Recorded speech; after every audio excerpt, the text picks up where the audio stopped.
Hello दोस्तों, welcome to our channel Pathfinder for NET JRF, जहां हम आपको नेट जेआरएफ एग्जाम से रिलेटेड प्रॉपर गाइडेंस प्रोवाइड कराते हैं। दोस्तों, आज वे हमारा जो टॉपिक है वो है सेंकाकू आइलैंड डिस्प्यूट। ये जो विवाद है इस आइलैंड को लेकर, इस द्वीप को लेकर, वो किन देशों के बीच में बना हुआ है, क्यों बना हुआ है, इसी चीज का हम अध्ययन करेंगे। साथ ही जानेंगे ये आइलैंड है, ये द्वीप है जो यहाँ पर स्थित है, वो इतना महत्वपूर्ण क्यों है जिसके लिए ये देश लड़ रहे हैं। तो ये विवाद है वो चाइना, जापान और आपके ताइवान, इन तीन देशों के बीच में बना हुआ है। और यहां पर ईस्ट चाइना सी में ये द्वीप है जिसे बोलते हैं सेंकाकू आइलैंड। दिवाइवू आइलैंड इसे कहा जाता है चाइना में। तो सेंकाकू आइलैंड आपका यहां पर स्थित है। चाइना, जापान और ताइवान तीनों इस पर अपना अपना दावा पेश करते हैं, अपना अपना क्लेम देते हैं। साथ ही यूएस भी इनमें महत्वपूर्ण भूमिका निभाता है। यूएस भी यहां पर महत्वपूर्ण भूमिका इस आइलैंड विवाद में अपनी दर्शाता है, दर्ज कराता है। तो उसे भी हम जानेंगे। सेंकाकू आइलैंड इसे कहा जाता है जापान में, दिवाइवू आइलैंड कहा जाता है इसे चाइना में, और टियायुताई आइलैंड इसे कहा जाता है ताइवान में। ये जो आइलैंड है वो आठ द्वीपों का एक समूह है, 8 द्वीप है, 8 आइलैंड है, उनका ये समूह है। और उस 8 आइलैंड वीरान है, वहां पर कोई भी बसावट नहीं है, वहां पर कोई भी नहीं रहता। पर वीरान आइलैंड, इनहेबिटेबल आइलैंड होने के साथ साथ यहां पर जब कोई नहीं रहता, फिर भी ये इतने इंपॉर्टेंट है। यहां पर 3 देश लड़ रहे हैं, क्योंकि कोई भी देश, संप्रभु देश, ये नहीं चाहता कि उसके कब्जे में जो देश है, उसके कब्जे में जो जमीन है, वो चाहे वहां पे कोई रहे या ना रहे, वो उस पर कोई दूसरा देश अगर अधिकार कर लेता है तो उसे अपनी हार मानता है, पराजय मानता है, या अपनी संप्रभुता पर खतरा मानता है। तो ऐसी स्थिति से बचने के लिए सभी देश इस पर अपना अपना पूरा दावा पेश करते हैं, और वो ही हम जानेंगे इस लेक्चर में। अब इंपॉर्टेंस क्या है? इंपॉर्टेंस इस आइलैंड की वो तीनों है जो होनी चाहिए किसी भी देश के लिए, किसी भी द्वीप के लिए। वहां की आर्थिक क्रियाएं चलाने के लिए यहां पर जो चीजें होती है वो सभी है, मौजूद है इस आइलैंड पर। हालांकि ये बसाव नहीं है, यहां पर कोई रहता नहीं है। जैसे शिपिंग लाइन, यानी व्यापार के लिए एक अच्छा रूट है, ये अच्छे रूट पर ये स्थित है, अच्छी शिपिंग लाइन इसमें मिलती है। यहाँ पे रीच फिशिंग ग्राउंड्स भी है, यहाँ पर रीच फिशिंग ग्राउंड भी, यहाँ पे खाने के लिए, भोजन के लिए मछलियां भी आपको अच्छी मात्रा में मिलती है। साथ ही साथ आपको ऑयल डिपॉजिट्स, ईंधन भी आपको यहाँ पर अच्छी मात्रा में, बड़ी मात्रा में मिलता है। तो तीनों चीजें यहाँ पर मिलती है। इस वजह से ये आइलैंड महत्वपूर्ण हो जाता है सभी देशों के लिए। इस आइलैंड पर 1972 से जापान का कब्जा है। जापान इस आइलैंड को अपने कंट्रोल में रख रहा है 1972 से। 1972 से अभी तक इस पर जापान का ही कब्जा है, जापान ही इसे कंट्रोल कर रहा है। करंट सिचुएशन क्या है, अभी वर्तमान में ये न्यूज में क्यों आया? तो आने का जो कारण है वो ये रहा कि चाइना ने कोस्ट गार्ड लॉ पास करा, उसे चेंज करा, और सेंकाकू आइलैंड पर अपनी जो कोस्ट गार्ड है उसे बढ़ाने का अधिकार उसे दिया। तो उसी के जवाब में जापान ने भी अपना कोस्ट गार्ड लॉ है उसे चेंज कर दिया, और जापान ने कहा कि हमारे सेंकाकू आइलैंड पर कोई भी अगर आता है तो उसे शूट करने का, उसे गोली मारने का अधिकार, शूट करने का अधिकार, शूटिंग का अधिकार है, वो है जापानीज कोस्ट लाइन पे जो सैनिक है उन्हें उसे शूट करने का अधिकार है। तो इस स्थिति में यहां पर यह विवाद का विषय बना है। फिर जापान का क्लेम हम पढ़ते हैं, हम जानते हैं तीनों जो देश है इसमें 3 देश कौन से हैं? जापान, फिर आ जाता है हमें चाइना और यूएसए। इन तीनों के दावे हम जानते हैं, इन तीनों ने क्या करा। अभी जो स्थिति है, अभी जो करंट सिचुएशन है, इनमें ये 3 ही रोल अदा कर रहे हैं, इन तीनों का रोल ही महत्वपूर्ण है। तो हिस्टोरिकली जो सैन फ्रांसिस्को आइलैंड है उस पर 120 वर्षों से है वो जापान का ही कब्जा है। द्वितीय वर्ल्ड वार से बाद में, द्वितीय जो वर्ल्ड वार हुआ उससे बाद में 1951 में यूएसए के साथ सैन फ्रांसिस्को ट्रीटी हुई, ट्रीटी ऑफ सैन फ्रांसिस्को। ये याद रखना, ट्रीटी ऑफ सैन फ्रांसिस्को हुई। उसमें क्या हुआ, जापान ने अपने जो कई द्वीप है वो अमेरिका को दे दिए। सैन फ्रांसिस्को ट्रीटी द्वितीय विश्व युद्ध में जब जापान अमेरिका से हार गया, द्वितीय विश्व युद्ध में जब परमाणु बम गिरे हिरोशिमा और नागासाकी पर, तो उसके बाद में ट्रीटी होती है सैन फ्रांसिस्को ट्रीटी 1951 में। और इस ट्रीटी से बाद में जापान ने अपने द्वीप है वो अमेरिका को दे दिए। उसमें सैन फ्रांसिस्को द्वीप और आदि द्वीप समूह और भी द्वीप समूह में शामिल होते हैं। फिर क्या होता है, जापान है वो उन द्वीप में से अधिकतर को वापस पा लेता है और नानसेई शोटो जो आइलैंड है उसे जापान 1971 में प्राप्त कर लेता है, वापस से अपने पास मिला लेता है अमेरिका के साथ से, अमेरिका से वापस अपने पास मिला लेता है। और सैन फ्रांसिस्को आइलैंड है वो पार्ट होता है नानसेई शोटो आइलैंड का, नानसेई शोटो आइलैंड का ही ये भाग होता है।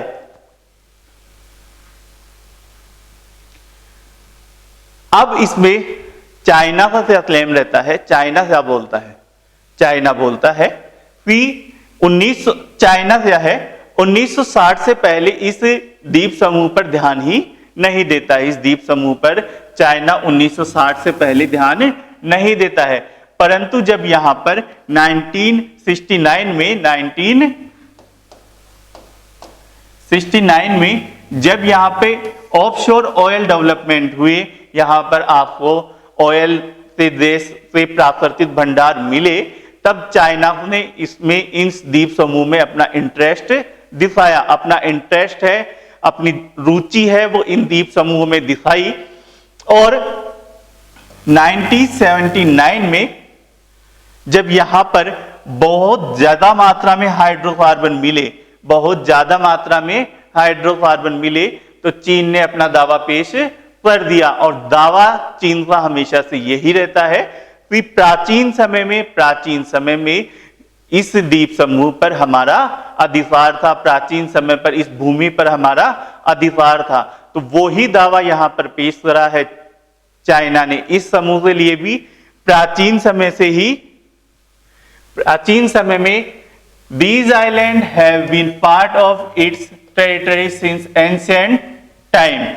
पुराने समय से ही ये जो आइलैंड है वो चाइना से भाग है, वो भी प्रोविंस ऑफ ताइवान से। ताइवान पर भी चाइना अपना क्लेम पेश करता है। साथ ही साथ चाइना ने कहा कि ये है जो चाइना की कोर इंटरेस्ट में शामिल है, कोर इंटरेस्ट में शामिल है। तो चाइना का जो कोर इंटरेस्ट है वो क्या है?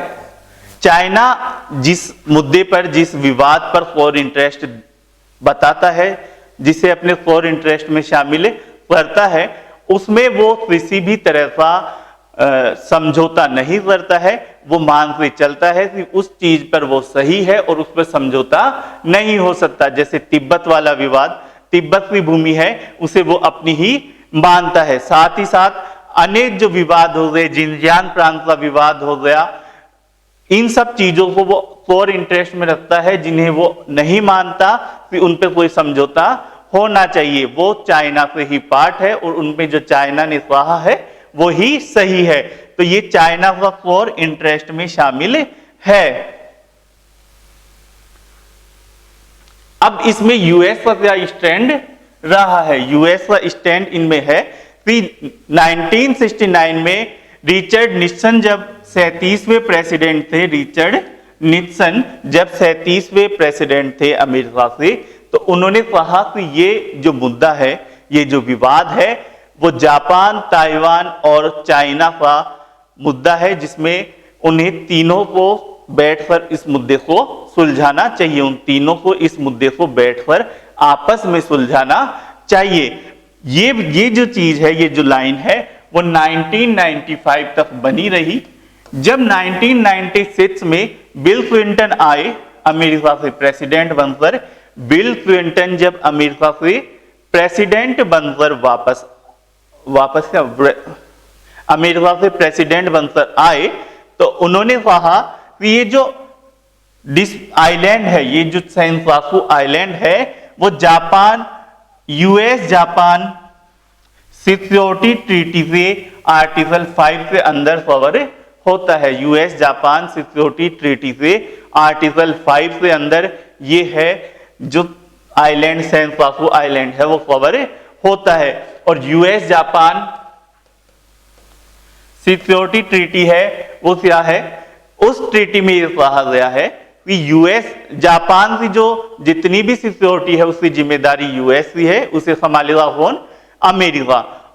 साथ ही साथ अगर आप जापान पर अटैक करते हो, आप जापान पर आक्रमण करते हो, तो उसे माना जाएगा अमेरिका पर आक्रमण, और अगर आप अमेरिका पर आक्रमण करते हो तो उसे माना जाएगा जापान पर आक्रमण। तो इस तरह से ये एक दूसरे को सपोर्ट करते हुए यूएस जापान सिक्योरिटी ट्रीटी है उसको कवर करता है। यानी अगर आपने सेंकाकू आइलैंड पर अटैक करा तो वो माना जाएगा जापान पर आक्रमण, और जापान पर आक्रमण माना जाएगा अमेरिका पर आक्रमण। फिर जब बराक ओबामा 2014 में प्रेसिडेंट बनते हैं, तब उन्होंने कहा, बराक ओबामा कहते हैं कि ये जो है US will defend the Japanese island if attack. अगर कोई भी हमला इन द्वीपों पर होता है तो यूएस उन्हें डिफेंड करेगा। और ये पहले प्रेसिडेंट थे, पहले सिटिंग अमेरिकन प्रेसिडेंट थे जिन्होंने ऐसा कहा कि अगर कोई भी देश सेंकाकू आइलैंड पर हमला करता है, यानी जापान पर हमला करता है, तो अमेरिका उसे डिफेंड करेगा, उसकी रक्षा के लिए उतरेगा। परंतु डोनाल्ड ट्रंप जब 2017 में प्रेसिडेंट बनकर आए तो उन्होंने और भी आगे बढ़ते हुए इस पर यह कहा कि ये जो आइलैंड है उन पर US Japan security treaty apply होती है। यूएस जापान सिक्योरिटी ट्रीटी है वो इन आइलैंड्स पर अप्लाई होती है। साथ ही साथ इन्होंने यहां पर मिलिट्री एक्सरसाइज भी करी। मिलिट्री एक्सरसाइज भी ट्रंप के समय में सेंकाकू आइलैंड पर हुई। अगर यहां पर कोई हमला होता है तो उसे बचाव के लिए, उस माहौल को जानने के लिए, यहां के माहौल को जानने के लिए यहां पर एक्सरसाइज भी करी। और यहां पर कहा गया कि यूएस है 365 दिन in a year, 24 hour in a day and 7 days in a week Senkaku island पर किसी भी तरह का कोई भी विवाद होता है, हमला होता है, तो उसे डिफेंड करने के लिए मौजूद रहेगा। तो ऐसी जो सिचुएशन है उसमें पूरी तरह से 1969 से लेकर अभी वर्तमान तक प्रोएक्टिव हो चुका है। प्रो जापान यूएस का पूरी तरह से स्टैंड रहा है। पहले 1969 में, जहां पर अमेरिका ने माना था कि तीनों देश आपस में समझौता कर इस विवाद को सुलझाएंगे, वहीं अब वर्तमान समय में यूएस ये मानता है कि ये जो देश है, ये जो द्वीप है, वो जापान से भाग है, जापान का ही हिस्सा है। और अगर कोई देश इन द्वीप पर अधिकार करने के लिए हमला करता है या जापान पर हमला करता है, तो यूएस जापान के साथ खड़ा है।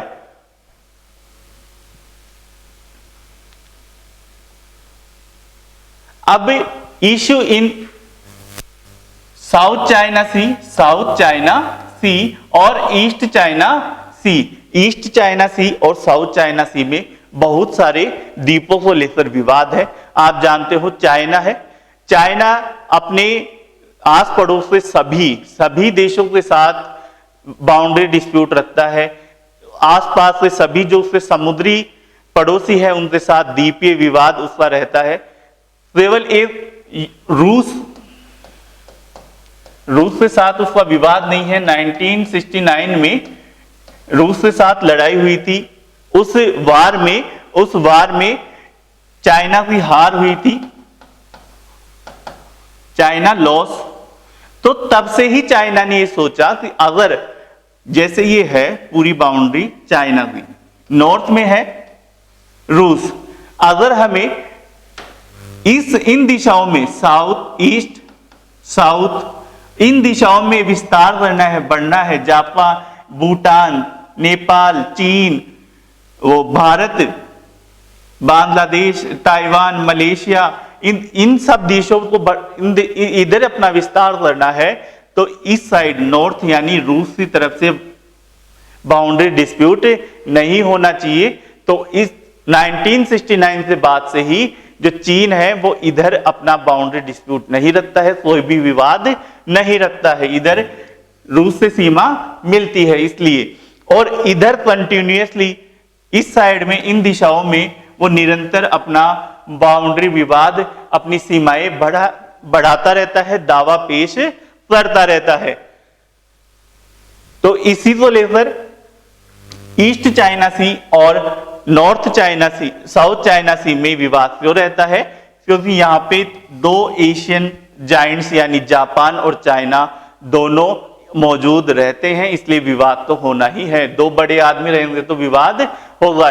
एक बोलेगा मेरी चलेगी, एक बोलेगा मेरी चलेगी। चाइना बोलता है मेरी चलेगी इस समूह में, ईस्ट चाइना सी और साउथ चाइना सी में जापान बोलता है मेरी शर्तें यहां पर मानी जाएगी।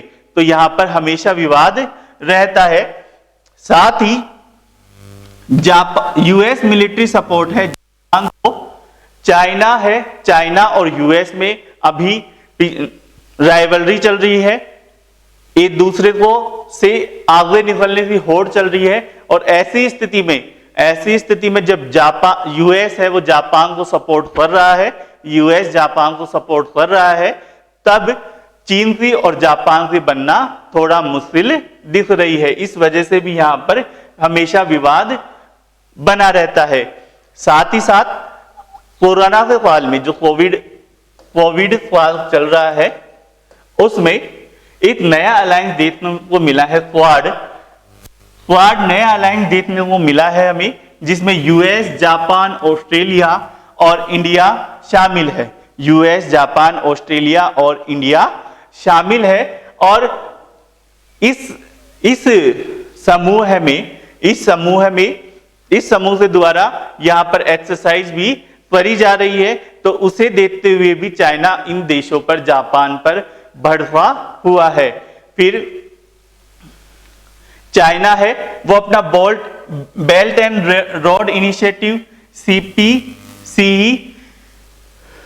सीपीईसी इन सबको बढ़ाने के लिए, बेल्ट एंड रोड इनिशिएटिव यानी जो सिल्क रूट थे, चाइना के जो पुराने व्यापारिक मार्ग थे जिन्हें सिल्क रूट के नाम से जाना जाता है, उन इंफ्रास्ट्रक्चर को दोबारा बनाना, उन रूट्स को दोबारा बनाना। तो ये जो चाइना का मिशन है, उस मिशन को रोकने के लिए भी जापान अनेक तरह से उपाय अपनाता है। ऐसी स्थिति में इन देशों के बीच में विवाद होना लाजमी है। तो यही था आज के लेक्चर में। आई होप आपको समझ में आया होगा। लाइक शेयर और सब्सक्राइब जरूर करें। Thank you very much.